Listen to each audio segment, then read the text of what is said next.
என்னுடைய அன்பு தம்பி இசக்கி கார்வணன் அவர்கள் எழுதி இயக்கி தயாரித்திருக்கிற திரைப்படம் பரமசிவன் ஃபாத்திமா.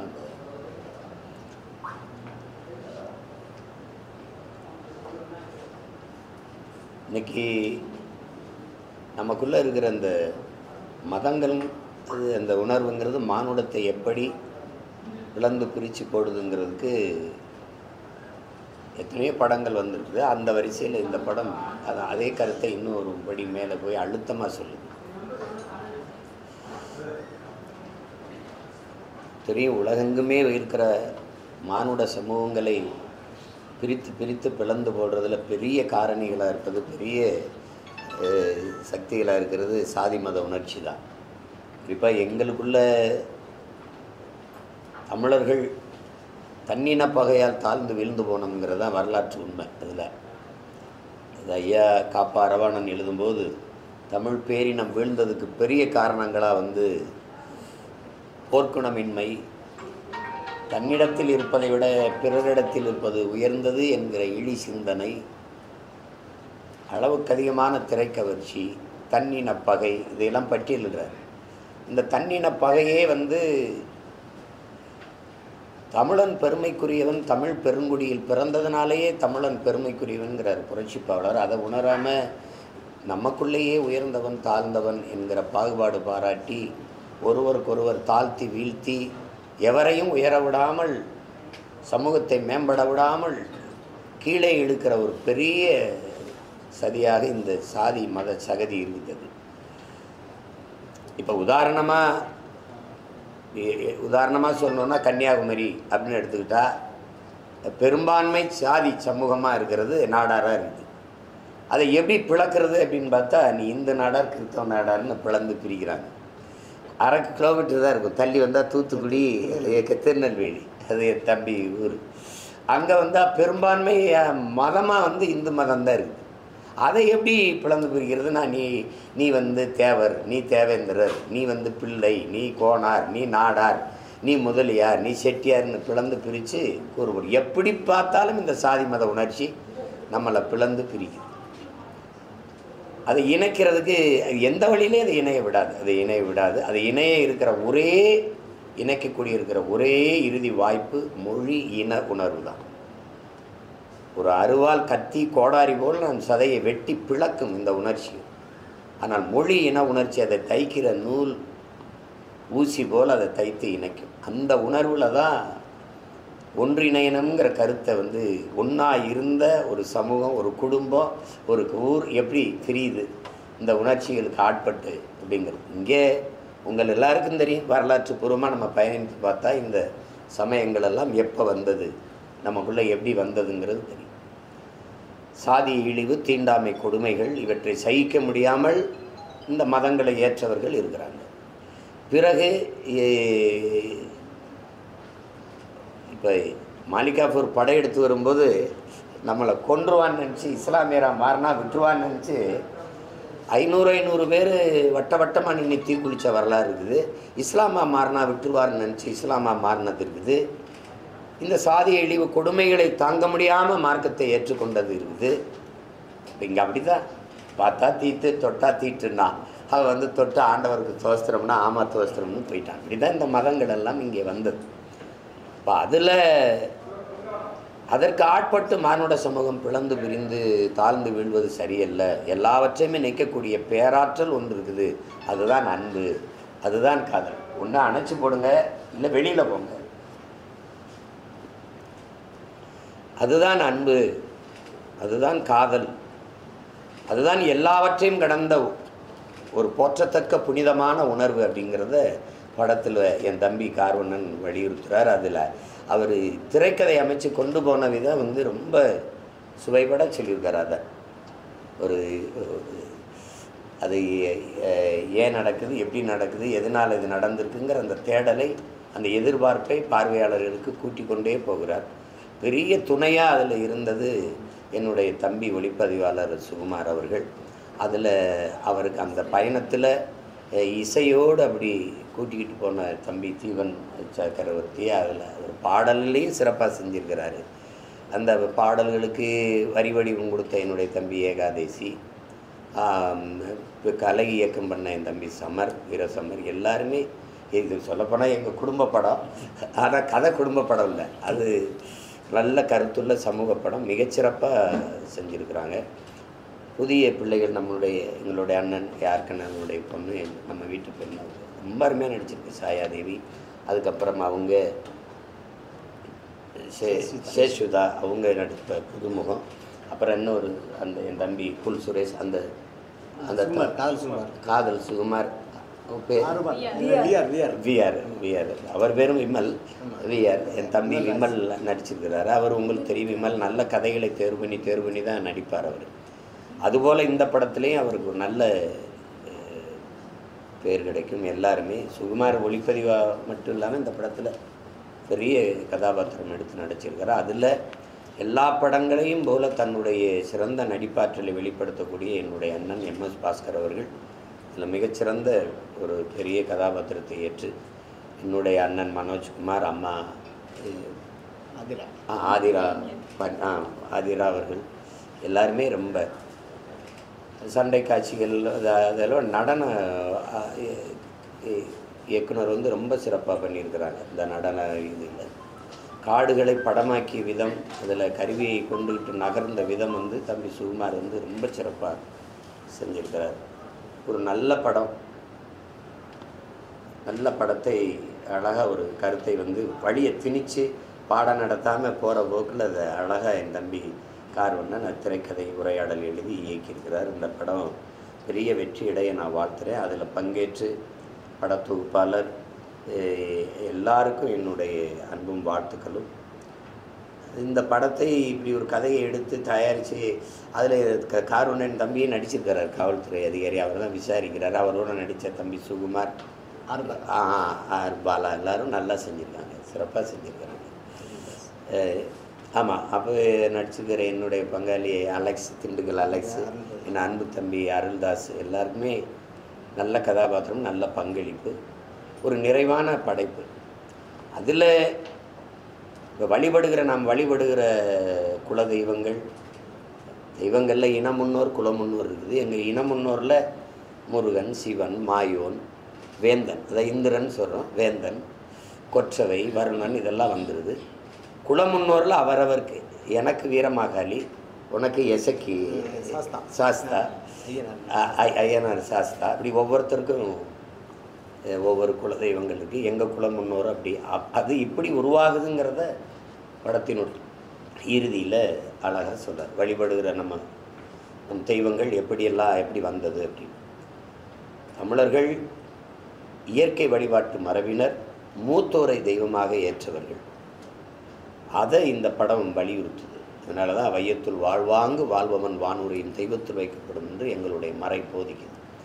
ஆகச் சிறப்பான வாழ்க்கை வாழ்ந்தவன் வழிபடக்கூடிய தெய்வமாக மாறியிருக்கா. ஒரு மனிதன் சிறந்த மனிதன்னா நல்ல மனிதர் என்று சொல்கிறோம். அதையும் விட சிறப்பாக சொல்கிறோம், ரொம்ப ரொம்ப நல்ல மனிதர் என்று சொல்கிறோம். அதையும் விட சொல்கிறதுக்கு வார்த்தை இல்லை, ஆகச் சிறந்த மனிதர் என்று சொல்கிறோம். அதுக்கு மேலே சொல்ல வார்த்தை இல்லாத போது அவர் தெய்வமப்பா என்று கும்பிட்டுறோம். இப்படி தான் எங்கள் தெய்வங்கள் உருவாச்சு. அது எப்படி உருவாச்சுங்கிறத இறுதியில் தம்பி நேர்த்தியாக அது சொல்லி முடிச்சுக்கிறார். படம் ஒரு நிறைவாக செஞ்சுருந்தான். எனக்கு என்னுடைய தம்பி என்பதற்காக சொல்லலை, சிறந்த இயக்குனராக பரிமாறி. ஏன்னா தமிழ் குடிமகன் பார்த்தேன், அந்த படம் திரையில் பார்க்கல, தொலைக்காட்சியில் தான் பார்த்தேன். ரொம்ப நல்ல கதையை எடுத்து தம்பி சேரன் அவர்களை வைத்து இயக்கியிருந்தார். அதுக்கப்புறம் இந்த படம் அவருக்கு மிகச்சிறந்த படமாக வந்திருக்கு. என்னுடைய தம்பி கார்வண்ணன், அவரோடு உடனிருந்து உழைத்த எல்லோருடைய வெற்றிக்கும் என் அன்பும் வாழ்த்துக்களும். இந்த படத்தில் ஒரு வசனம் வருது, திருவள்ளுவர் வந்து கிறிஸ்துவன் கூட சொல்லி பார்த்துட்டோம், ஆனால் இவங்களை மாற்ற முடியலையே அப்படின்னு. ஆனால் கடந்த காலங்களில் பார்த்தோம்னா திருவள்ளுவருக்கு காவி உடை அணிஞ்சு அந்த பரப்புரை அதிகமாக இருந்ததா, இல்லை சிலுவை போட்டு அந்த பரப்புரை இருந்ததா? இந்த வசனத்தை நீங்கள் எப்படி பார்க்குறீங்க? இல்லை, அது ஒரு இதாக தான் எடுத்துக்கணும். முயற்சிக்கிறாங்கல்ல.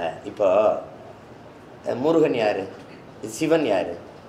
தமிழ் கடவுள். சிவன் எப்படி இந்துவானா? சிவன் இந்து கடவுளா தமிழ் கடவுளா? தமிழ் கடவுள். எப்படி இந்துவானா? மாயோன் பெருமா நீங்கள் கேள்வி கேட்டீங்க, பதில் தான் சொல்லணும். மாயோன்கிறவன் யார்? மாயோன் தான் திருமால் ஆகிறாங்க. மாயோன்னா நாங்கள் முல்லை நிலத்துக்கு வரும்போது மூலப்பொருள் எங்களுக்கு முதல் திணையில் எங்கள் இறையாக எங்கள் தலைவனாக முருகன் வந்துடுறார்.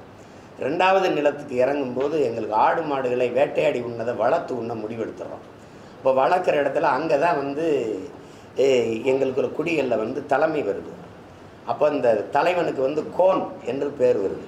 ஏன் வருதுன்னா ஒரு கோலை கொடுக்குறோம் ஆடு மாடு மேய்க்கிற இடத்துல. இப்போ கோன் என்றால் உங்களுக்கு தெரியும் அரசன், அது 2வது குடி. அப்போ அங்கேயே நாங்கள் 1-2 கண்டுபிடிச்சிடுறோம் ஆடு மாடுகளை என்றது. அப்போ அந்த இடத்துல எங்களுடைய இறை இந்த ஆடு மாடு வளர்த்தல் மேய்ச்சலுக்கு இதுகளுக்கெல்லாம் மழை ஒரு பெரிய மூல காரணமாக இருக்குது. அப்போ கருன்னு மேகம் வந்து கூடி பேஞ்சிட்டு அது கருன்னு காணாமல் மாயமாக வந்து மாயமாக போயிடுதுங்கிறதுனால மாயோன் என்று வணங்கு. மேகம் கருப்பாக இருக்கிறதுனால கார்வண்ணன், கார்முகிலன், கருமேகன் சொன்னான். இப்போ அதில் தான் என் தம்பிக்கெலாம் கார்வண்ணன் நான் பேர் வச்சேன். இப்போ இந்த கார்வண்ணன், கார்முகிலன், அப்போ இங்கே கூட குழப்பம். எங்கள் ஐயா கண்ணாசன் கூட ஒரு இடத்துல கண்ணா கருமை நிற கண்ணான்னு பாடிதாரு, ஒரு இடத்துல நீல நிற கண்ணா வாடாங்கிற. நான் கேட்டேன் எங்கள் கண்ணை கருப்பா இல்லை ஊதாவா, ஒரு முடிவெடுங்க. அது வந்து எங்கள் இறை எல்லாமே வந்து கருப்பு தான். அப்போ அந்த இடத்துல மால் என்றால் கருப்பு என்று பொருள். தமிழில் வணங்குகிற தெய்வத்தை நாங்கள் பெருமையாக மரியாதையாக கூப்பிடணுன்னு திருமால் பெருமாள்னு கூப்பிட்டோம். அப்படி தான் வருது. இப்போ இவர் எப்படி வைணவரானார், இவர் எப்படி சைவ இந்து ஆனாருங்களாம் இருக்குல்ல, உங்களுக்கு இந்து கடவுளானார். அது மாறி எடுத்துக்கொண்டார்கள், தன்மையப்படுத்தி கொண்டார்கள் பின்னாடி வந்தவர்கள். அப்படி தன்மையப்படுத்தப்படுவதில் இன்னைக்கு வள்ளுவனுக்கு வந்து அது குறிப்பாக என் போன்ற பிள்ளைகள் வந்தோடனே எங்கே பார்த்தாலும் திருக்குறளை பேசுகிறான் தமிழ் மறைன்னா. நீங்கள் வந்து இப்போ இறைமகன் இயேசு எடுத்துக்கிட்டீங்க, பைபிள் எடுத்துக்கிட்டீங்கன்னா அந்த போதனைகள் வந்து அமர்ந்து மானுட சமூகத்துக்கு நன்னறி சொன்னதாக இருக்கார். அவங்க வாழ்க்கையில் அங்கங்கே சொன்னதெல்லாம் மானுட வாழ்க்கைக்கு நிறைய இருக்கும். நபிகள், இறை தூதர் நபிகள் நாயகம் வந்து அவங்க வாழ்ந்து காட்டியதில் இருந்த சிறந்த வாழ்க்கை முறைகள், அவர்கள் சொன்ன அந்த நல் வார்த்தைகள் இருக்குல்ல, நற்செய்திகள் எல்லாம் அது மறையாக வந்து இன்றைக்கி திருக்குறானா இருக்குது. அப்படி தான் பகவத்கீதையிலையும் நற்செய்திகள் அப்படி தான் இருக்கும். ஆனால் மானுட வாழ்க்கைக்கு ஒரு மகன் உட்கார்ந்து ஒரு போதிச்சது இருக்குது பார்த்தீங்களா, அது உலகத்தில் திருக்குறள் மட்டும்தான். ஒரு முறை சொன்னால் பத்தாது அப்படின்னு ஒவ்வொரு கருத்தையும் 10 முறை சொல்லி ஒரு அதிகாரத்துக்கு 10 பாக்களை பாடிய ஒருத்தர் வந்து அப்படி தான். அவள் வந்து இப்போ உழவுன்னு எடுத்துக்கிட்டா உழுதுண்டு வாழ்வாரை வாழ்வார் மற்றெல்லாம் தொழுதுண்டு பின் செல்பவர். போதும்ல, ஒரு தடவை சொல்லிட்டார்ல, சரி இன்னொரு தடவை உழுவார் உலகிற்கானே அட்டாற்றாது எழுவாரே எல்லாம் பொறுத்து போக வேண்டியதானே. 10 தடவை சொல்கிறாப்ல. உழவினார் கைமடங்கின் இல்லை விளைவதும் விட்டேம் என்பார்க்கும் நிலை இருந்தோம்பி இல்வாழ்வதெல்லாம் விருந்தோம்பி வேளாண்மை செய்தல் பொருட்டு பாடிட்டே இருக்க. அப்படி 10 முறை பாடுறாப்ல. அப்போ ஒவ்வொன்றையும் 10 முறை வலியுறுத்தி அரசாட்சினா முறை செய்து காப்பாற்றும் மன்னவன் மக்களுக்கு இறை என்று வைக்கப்படும் மணி நீரும் மண்ணும் மலையும் அணிநிழற்காடும் உடையது அரண். பிறகு வந்து அஞ்சாமை அறிவு ஊக்கம் ஈகை இன்னான்கும் எஞ்சாமை வேந்தற்கு அழகு. இப்படியே பாடிட்டு வர்றது. அந்த மறையின் சிறப்பை நாங்கள் எடுத்து போகும்போது இவனை விடக்கூடாது, இவனை நம்மால் ஆக்கணுங்களா. ஒருத்தர் காவியை போடுறது, ஒருத்தர் கருப்பை போடுறது, புரியுதுன்னு நினைக்கிறேன். அவன் என்ன போட்டாலும் அவன் தமிழன், தமிழின மூதாதை, தமிழ் மறையோங்கிறத ஒன்றும் மறைக்க முடியாது. அதில் அவர் ஒரு இதுக்கு சொல்கிறார், போட்டு பார்த்தா மாற்ற முடியல அப்படின்னு. ஆனால் பல இடங்களில் வந்து கிறிஸ்தவ மதத்தை வந்து இந்த படம் வந்து விமர்சனம் பண்ணுறது, இழிவுபடுத்துன்னு சொல்லி சில கிறிஸ்தவ அமைப்புகள் வந்து எதிர்ப்பு தெரிவிக்கிறாங்க. நீங்கள் படம் பார்த்தீங்க, அந்த மாதிரியான காட்சி இல்லை அப்படிலாம் என்ன சொல்லுவாங்க? அப்படிலாம் இல்லை, அப்படிலாம் யார் மனதையும் புண்படுத்தக்கூடிய நோக்கம் வந்து எங்களில் யாருக்கும் இல்லை. அது குறிப்பாக என் தம்பிக்கு எப்படி இருக்கும், அப்படி அவர் இருந்தால் எடுன்னு சொல்லிடுறான். அப்படி இருந்தால் அவனே எடுக்க மாட்டான். அது சும்மா இருக்கிற இன்னைக்கு இருக்கிற புழக்கத்தில் இருக்கிறத நீங்கள் நாங்கள் புண்படுத்துகிறோம். மாரியம்மா மேரியம்மா மாறினது அவங்களாம் அதை பாயிண்ட் அவுட் பண்ணி சொல்கிறாங்க. அதெல்லாம் ஒன்றும் இல்லையா, அதெல்லாம் இப்போ அது படி மாறி இருக்குது இல்லை. மாரிக்கும் மேரிக்கு என்ன வித்தியாசம் இல்லைங்க. கிறிஸ்தவத்துலேயும் ஃபாத்திமா இருக்குது, இஸ்லாத்துலேயும் ஃபாத்திமா இருக்குது. அங்கே உங்களுக்கு புரியுதுன்னு நினைக்கிறேன். இங்கே இப்ராஹிம், இங்கே ஆப்ரஹாம், உங்களுக்கு விளங்குதுன்னு நினைக்கிறேன். ஒரே தாய் வீகத்தில் வந்து பிறந்தர்களா அப்போ இல்லையா. அதில் வந்து இஸ்லாத்தை தழுவியர்கள் இருக்கிறாங்க, சிலர் யூத மதத்தில் அப்படியே இருந்தவங்க இருக்கிறாங்க, கிறிஸ்தவத்தை ஏற்றுக்கொண்டவங்க இருக்கிறாங்க. ஆனால் எல்லோரும் ஒரு தாய் பிள்ளைகள், ஒரு அப்பனின் பிள்ளைகள் தான். அப்படி தான் வரலாறு சொல்லு. இப்போ அந்த மாதிரி தான் எங்கள் அப்பா நம்மாழ்வார் வந்து ஜெர்மனுக்கு போகிறாங்க. ஏன் போனாங்க? வேப்ப மரத்தை, வேப்ப விதையெல்லாம் அவன் வாங்கிட்டான் காப்பீட்டு உரிமையை. என்ன பண்ணுறதுன்னு தெரியல. அந்த மனுஷன் 2 நண்பர்களை கூட்டிகிட்டு போயிட்டாப்ல. போய் அங்கே நடக்கிற அந்த விவாதத்தில் போய் பங்கேற்று இருக்கும்போது வெளியில் எல்லோரும் உள்ளே போகும்போது வேப்பங்குச்சி வச்சு பல் விளையிட்டு இருந்தோடனே என்ன பண்ணிகிட்டு இருக்கேன் அப்படின்னு ஒரு வேலைக்காரங்க, நான் பல் விளையிட்டு இருக்கேன் அப்படின்னு. எங்கே ப்ரெஸ்ஸு பேசிட்டேங்க இன்சைடு த ப்ரெஸ் அப்படி. அது எங்கள் அப்பா நல்லா பேசி கேட்டாங்க. வேலைக்கு தூக்கி போட்டியோ எங்கள் எதிராக அது நீங்கள் என்னடா எடுத்துகிட்டு வந்து வச்சுக்கிட்டீங்க, நீங்கள்லாம் உங்களுக்கு மேரியம்மா மாதிரி எங்களுக்கு மாரியம்மாப்பா, நாங்கள் எங்களுக்கு இதை கட்டித்தாங்க நாங்கள் சாமி கும்பிடுவோம், எங்களுக்கு அம்மைன்னு நோய் வந்தால் அந்த வேப்ப மர இலையை கட்டுவோம் தீர்ந்து போயிடும், அதனால் தயவு செய்து இது எங்களுக்கே கொடுத்துருங்கன்னு டேக்கிட்டுன்னு கொடுத்துட்டான். அப்படி அந்த காப்பீட்டு உரிமையை நமக்கு திருப்பி கொண்டு வந்தது எங்கள் அப்பா சொன்னது தான், உங்களுக்கு மேரியம்மா எங்களுக்கு மாரியம்மான்னு. இதில் திரும்பி திரும்பி சொல்கிறேன், நம்மளுடைய மூதாதை திருமூலர் சொன்னதா, ஒன்றே குலம் ஒருவனே தேவனது தான் ஓரி வருது. இதில் என்னென்னா பாதை வேற, பரம்பொருள் ஒன்று. எத்தனை நதிகள் வருது, எங்கே போய் சேருது, அந்த கடல் ஒன்று. இதுதான் உலகம். இதை புரிஞ்சுக்கிட்டு குழப்பம் இல்லாமல் அடிச்சுக்கிறாம எல்லா மதங்களும் உன் மதம் சிறந்தது நீ வழிபடு, என் மதம் சிறந்தது வழிவிடு, இவ்வளோதான் கோட்பாடு. அண்ணல் அம்பேத்கர் சொன்னது தான், நான் யாருக்கும் அடிமை இல்லை, எனக்கும் யாரும் அடிமை இல்லை. இதை ஏற்றுக்கிட்டால் மானுட சமூகத்தில் ஒரு பிரச்சனையும் கிடையாது, எல்லாரும் நிம்மதியாக வாழலாம். மதம் மாறுறாங்க, மதம் மாறும்போது இந்த பிரச்சனை வருது. அப்போ ஊரில் இருக்க ஒருத்தர் வந்து சொல்கிறாரு, மதம் மாறுங்க இனிமேல் இந்த ஊரில் உடைமைகளும் உயிரும் பறிக்கப்படும் சொல்கிறாங்க. ஆனால் மதம் மாறுறது அப்படிங்கிறது ஒரு தனிப்பட்ட மனிதனுடைய உரிமை, அது இருக்கிறத சொல்கிறாரு. இப்போ மதமாற்ற தடை சட்டம் வரும்போது நீங்கள் என்ன பண்ணீங்க? இந்த நாடு மதமாற்ற தடை சட்டத்தை போட்டிருக்கா இல்லையா? இப்போ நாடே போட்டிருக்கா இல்லையா? மதம் வந்து அவன உரிமை, வழிபாடு, மதம் ஏற்றுக்கொள்ளக்கூடியது, உடை, உணவு, வழிபாடு, இதெல்லாம் வந்து அவனவனுடைய உரிமை. அதற்கு பேர் தான் சுதந்திரம். இந்த சாமியைத்தான் கும்பிடணும், இந்த உடையைத்தான் உடுத்தணும், இந்த உணவைத்தான் உண்ணணும்னு சொல்ல யாருக்கும் உரிமை இல்லை. அது மாதிரி அவர் சொல்கிறார். அவர் அந்த கருத்தை அப்படி ஒரு கருத்து இருந்தது, அதை சொல்கிறார். மண் சார்ந்த வாழ சொல்லி இப்போவே நீங்கள் சாதி விட்டு சாதி திருமணம் பண்ணால் கொலை பண்ணுறிய, அதையெல்லாம் எப்படி பார்க்குறீங்க? கேட்கல. மனிதன் வந்து இவன் வந்து வச்சான் பாருங்க, சாதியில் போய் பெருமையை வச்சான் பாருங்க, அங்கே தான் பிரச்சனை. மொழி இனப்பெருமையை விட சாதி மத பெருமை பெருசாக இருக்கு. இங்கே இருக்கிற கூட்டத்துக்கு எது செத்தாலும் பரவாயில்ல, நீர் நஞ்சாயிருச்சா பிரச்சனை கிடையாது, மொழி செத்துருச்சா பிரச்சனை கிடையாது, இனம் செத்துக்கிட்டு இருக்கா பிரச்சனை கிடையாது, வேற என்ன இருக்கு, என்ன காடு அழிக்கப்படுதா பிரச்சனை கிடையாது, மலை அழிக்கப்படுதா பிரச்சனை கிடையாது, மண் அள்ளி விற்கப்படுதா பிரச்சனை கிடையாது. எது செத்தாலும் பிரச்சனை. யானை, கரடி, சிங்கம், புலி, எது செத்தாலும் பிரச்சனை கிடையாது. எது செத்துறக்கூடாது? தன் சாதியும் மதமும் செத்துறக்கூடாது. அந்த மைடியா வந்து அதிமுக கூட்டணியில் இருக்கு அப்படின்னு சொல்லிட்டு அதிமுக அதிகாரப்பூர்வமாக அறிவிக்கிறாங்க. உடனே ஒரு அரை மணி நேரத்தில் வந்து தேமுதிக அது அப்படி எதுவும் நாங்கள் சொல்லலை, இப்போதைக்கு நாங்கள் சொல்லலை, அது ஜனவரியில் நாங்கள் எங்களோட கூட்டணி நிர்வாகம் சொல்கிறோம் அப்படின்னு சொல்லியிருக்காங்க. அது அவங்கவுங்க கட்சியின் உரிமை, அவங்கவுங்க கட்சியின் முடிவு. அதில் எனக்கு என்ன கருத்து நான் சொல்ல முடியும்? நான் யாரோடும் கூட்டு சேரலை. எனக்கு சாப்பாட்டில் மட்டும்தான் கூட்டு பொரியல், சண்டையில் நான் எப்பவும் தனிச்சு தான் போடுவேன். அதனால் என்னை நீங்கள் அந்த ஆட்டத்தில் சேர்க்கறது தப்பு. அது அவங்களுக்கு தலைநகர் டெல்லியில சார் இப்போ 4 தலைமுறைகளாக இருந்த தமிழர்கள் மதராஸ் முகாமில் இருந்து வீடுகள் இடித்து அகற்றப்படுறாங்க. ஆளும் பாஜக அரசு அதை செஞ்சுட்டு இருக்கு. அது எப்படி பார்க்குறீங்க? நாங்கள் டெல்லியில் இருக்கிற எங்கள் தம்பிகள் போய் போராடினாங்க, பேசுனாங்க. நான் கூட தொடர்ச்சியாக பணியில் இருந்துட்டேன். இல்லைன்னா நான் போய் அங்கே ஏற்கனவே பல போராட்டங்களை செய்யலாம். இதை 40 நாடாளுமன்ற உறுப்பினர்களை வைத்திருக்கிற இன்றைக்கு தமிழ்நாட்டை ஆண்டுகிட்டு இருக்கிற கட்சிகிட்ட நீங்கள் கேட்கணும், இதுக்கு காங்கிரஸின் நிலைப்பாடு என்ன? மாநில முதல்வர் என்ன சொல்லியிருக்காருன்னா, இப்போ காலையில வீடுகள் இடித்து அகற்றப்பட்டிருக்கு. அது ரொம்ப நாளாக இருக்குது அந்த பிரச்சனை. இந்த சிக்கல் வந்து இன்னைக்கு இல்லை, 2-3 மாதமாக நடந்துக்கிட்டு இருக்கு.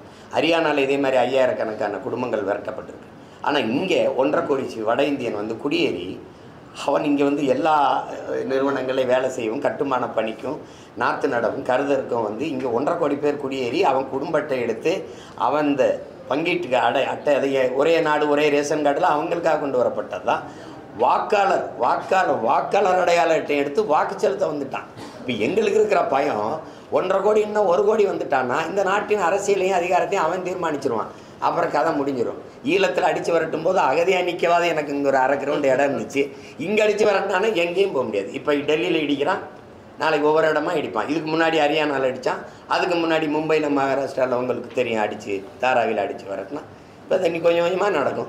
இங்கே வந்தவன் எங்களை திருப்பூரில் அடிக்கிறான், 9 வீடு அடிக்கிறான். இப்போ வாடகைக்கு குடியிருந்த ஒரு பீகாரிய ஒரு இளைஞர்கள் சத்தம் போட்டு பேசியிருக்காங்க. இந்த வீட்டு உரிமையாளர் சத்தமாக பேசாதீங்கன்னு சொன்னது கொண்டுட்டான். எப்படி இருக்கு? சத்தமாக பேசாதீங்கன்னு சொன்ன உரிமையாளரே கொல்லப்படுறாருன்னா எதிர்காலம் எங்கே போய் நிற்கும்னு பாருங்கள். இந்த அதிகாரங்கள் அவர்கள் மேலே நடவடிக்கை எடுக்காது.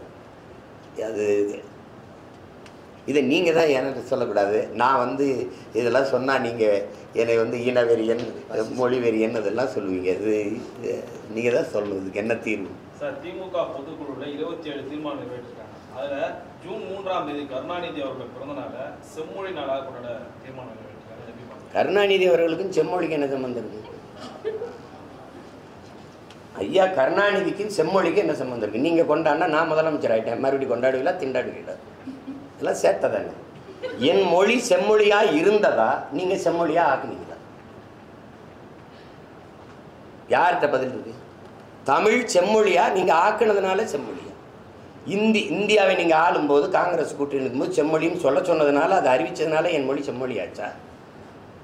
தமிழறிஞன்னு சொல்ல வேண்டியதில்லை. உலகத்தில் இருக்கிற எல்லா மொழிவழி தேசியனங்களின் மொழி ஆய்வறிஞன் எல்லாரும் சொல்கிறான், உலகத்திலே ஒரு மொழி எந்த மொழியின் துணையுமின்றி தனித்து இயங்கக்கூடிய உயர் தனி செம்மொழி உண்டென்றால் அது தமிழ்ங்கிறான்.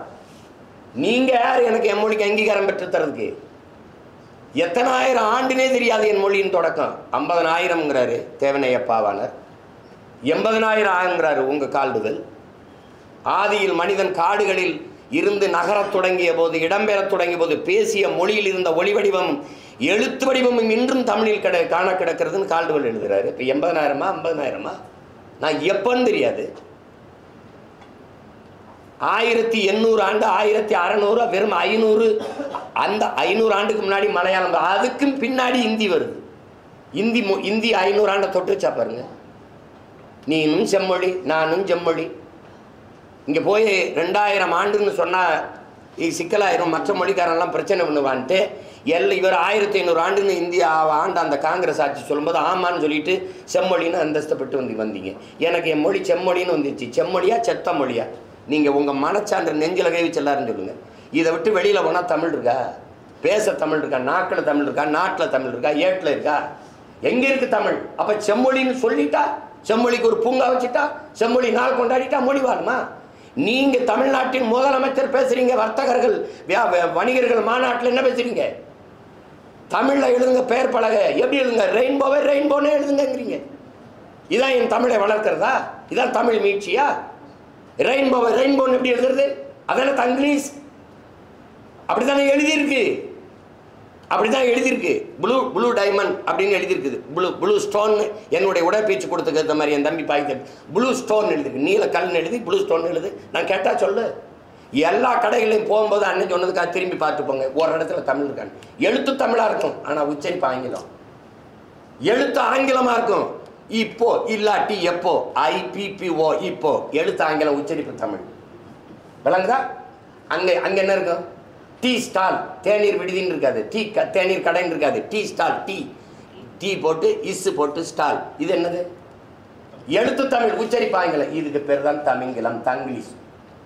இமயவரை பரவி இருந்த ஒரு இனக்கூட்டத்தை, தெற்காசிய முழுமைக்கும் பரவி இருந்த ஒரு இனக்கூட்டத்தை மொழியை சிதைச்சு அழித்து காலடியில் குறுகி வீழ வச்சு தமிழ்நாடுன்னு பேரை வச்சு என்னை ஏமாற்றி, எப்படி அவன் சொல்கிறான்ல, முதல்ல வெள்ளைக்காரன் வந்தான் எங்கள் நாட்டுக்கு, எங்கள் கையில் பைபிளை கொடுத்தான், எங்ககிட்ட ஆடு இருந்துச்சு, மாடு இருந்துச்சு, நிலம் இருந்துச்சு, வீடு இருந்துச்சு. அவன் வெள்ளைக்காரன் வந்தான், பைபிள் எங்கே கொடுத்தான், பைபிள் எங்கள் கையில் இருந்துச்சு, ஆடு மாடு நிலம் எல்லாம் அவங்க கைக்கு போயிடுச்சுங்கிற மாதிரி நீ இந்த தமிழ்நாடுன்னு பேரை வச்சு எங்களை மயங்க வச்சு மொத்தமாக முடிச்சிட்ட. எங்கே இருக்குது தமிழ்? செம்மொழின்னு அவருக்கு பேரை வச்சா சொல்லுங்க. அந்த மாதிரி நீங்கள் ஆடியோ லான்ச்சுக்கு இது பண்ணுறீங்க, வேலைக்கு வரீங்க. ஓய்வு என்பது எங்களுக்கே வியப்பாக இருக்கு. ஓய்வை பற்றி நீங்கள் சொல்லுங்க. என்னை உருவாக்கின என் தலைவன் என் கற்பிச்சது ஓடிக்கொண்டே இருக்கணும். ஓடிக்கொண்டே இருக்கணும். உறக்கத்துக்கு முதன்மைத்துவம் கொடுக்கக்கூடாது. நாம் அடிமை, உரிமை பெறுவர ஓடுங்க ஓடுங்க. ஒரு நாள் உறங்கலாம், ஒரு நாள் உறங்கலாம், நிம்மதியாக உறங்கலாம். யாரும் நம்மை எழுப்பவே மாட்டார்கள் மரணத்திற்கு பிறகுன்னு. இன்னும் என் காதுகளை கேட்டுக்கிட்டு இருக்கு, ஓடிக்கிட்டு இருக்கேன். இப்போ அரசியலில் பொதுவாகவே சோம்பலும் ஓய்வும் தற்கொலைக்கு சமம்ங்கிறான். உலகத்தில் சாதித்த எல்லா சாதனையாளனும் மிக குறைந்த அளவு உறங்கினந்தான். உங்களுக்கு புரியுதுன்னு நினைக்கிறேன். அதனால் என்னை வளர்த்த இந்த ஆட்கள் எல்லாம் சித்தர்கள், யோகிகள் எனக்கு சொல்லிக் கொடுக்குறாங்கல்ல, இந்த சித்த மருத்துவர்கள்லாம், உன் பாட்டு போட, அவனுக்கு உடம்புக்கு ஓய்வு தேவைன்னு அதை எடுத்துக்கிறோம். விஜய் சார் காமராஜர்னு ஒரு ஆசிரியர் மேடையில் ஏறி இறங்கி பேசினாங்க. இன்றைய காமராஜர் விஜய் ஐயா தான். இதை பற்றி என்ன நினைக்கிறேன்?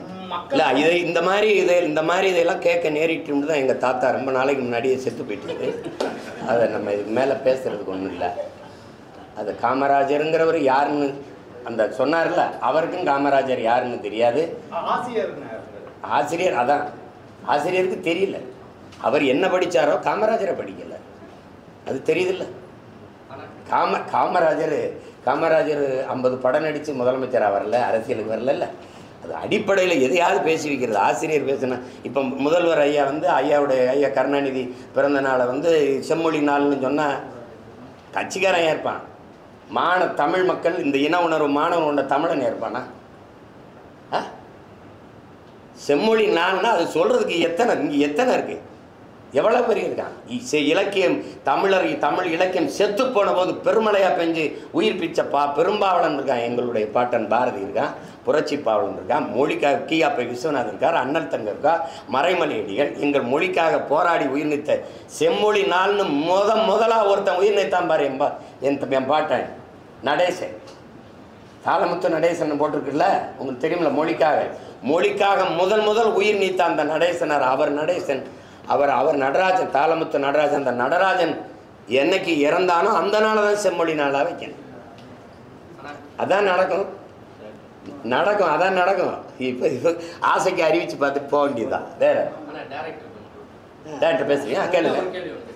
படத்துல பல இடங்கள்ல மத மாற்றம் சொல்லி பல விமர்சனம் பண்ணீங்க. கடைசியில குலதெய்வ வழிபாடுன்னு சொல்லி ஒரு ஜஸ்டிபிகேஷன் கொடுக்குற மாதிரி இருக்குது. மண் சார்ந்து வளர்த்தணும். அவர் இது கற்பனையில் இல்லை. இப்படி இருந்து கடைசியாக அந்த குலதெய்வ வழிபாடுகள் எப்படி வருது அப்படிங்கிறத சொல்கிறார். இப்போ என்னுடைய குலதெய்வம் எங்களுடைய பாட்டி காளி, வீரமாகாளின்னு வச்சுக்கோங்க. இப்போ என்னோட கொல்லங்குடி காளின்னு எப்படி குலதெய்வம் வருதுன்னா, எங்களுடைய வீர பெரும்பாட்டியார் வேலுநாச்சியார் எங்கள் பாட்டனார் முத்துவடுக தேவரை இவன் வெள்ளைக்காரன் கொண்டு போகிறான். கொன்று கிடக்கும்போது கை குழந்தைய வச்சுக்கிட்டு எங்கள் பாட்டி இருக்குது, 5 சின்ன வயசு குழந்தை, வெள்ளச்சியை தூக்கிக்கிட்டு போகும்போது எங்கள் பாட்டைங்க 2 பேரும் தளபதியாக இருந்து மருது பாண்டியில் போகக்கூடாது, அவன் எப்படி பார்த்தாலும் நீங்கள் வருவீங்கன்னு தெரியும், சுற்றி வளைச்சிருவான்னு சொல்லி ராணியை காப்பாற்ற எங்கள் பாட்டிங்க தளபதியாக இருந்து தடுக்கிறாங்க. ஆனாலும் அது மாறுபடம் போட்டு எங்கள் பாட்டி குழந்தைய இடுப்பில் தூக்கிட்டு கிளம்புது. போகும்போது வந்தது வேலுநாச்சியார்னு தெரிஞ்சிருது. அவனுக்கு தெரியாமல் எப்படி இருப்பான். அவன் சுற்றி வளைக்கும் போது குதிரையில் ஏறி தப்பிச்சு காட்டுக்குள்ளே ஓடுது எங்கள் பாட்டி. ஓடும்போது அங்கே ஆடு மேய்ச்சிக்கிட்டு ஒருத்தி நிற்கிறான். அந்த பொம்பளை உடையான்னு ஒரு பெண். அவள் இவன் இந்த குதிரையில் வந்தவன் கேட்குறான், இந்த பக்கம் வேலுநாச்சியார் வந்தாங்களா அப்படின்னு. இங்கே இந்த பக்கம் வந்தாங்களா? ஆமாம். அப்படி எந்த பக்கம் போனாங்கன்னு கேட்குறான். சொல்ல முடியாதுன்னு சொல்லு. ஏன்னா தன்னுடைய ராணியை, தன்னுடைய அரசியை காட்டி கொடுக்க அந்த மகளுக்கு விருப்பம் இல்லை. காட்டிக்கணும், சொல்லுன்னா கொண்டுருவேன், நீ கொன்னாலும் சரி நான் சொல்ல மாட்டேன்டான்னு சொல்லியிருக்கு. வாழை உருவி வெட்டிடுறான். 2 துண்டா உடல் அப்படி விழுந்துருது. அப்போ என் சனம் ஓடியாருது, என் மக்கள் ஓடியாந்து நம்ம பாட்டியை, நம்ம அரசியை காட்டி கொடுக்காம வெட்டு உடல் 2 துண்டா விழுந்து இந்த உடையால் செத்துட்டாடா அப்படின்னோடனே இந்த ரத்தமாக கிடந்தவளை கும்பிடுது. தாயே அப்படின்னு அன்னையிலேருந்து எங்கள் குலதெய்வமாயி வெட்டு உடையால் காலி ஆயிட்டான். புரியுதா உங்களுக்கு? அப்படிதான் குலதெய்வங்கள் உருவாகுது. அப்படி இந்த அநீதி அநியாயமாக இந்த மதத்தின் பேரால் பிரச்சனைகளை பண்ணி அழிவை ஏற்படுத்தின அவங்களை திருப்பி அழித்து ஊர் அமைதியை நிலைநாட்டிய அந்த பரமசிவனும் பாத்திமாவும் அந்த ஊர் தெய்வங்களாக வழிபடப்பட்டார்கள் அப்படிங்கிறத முடிக்கிறார்.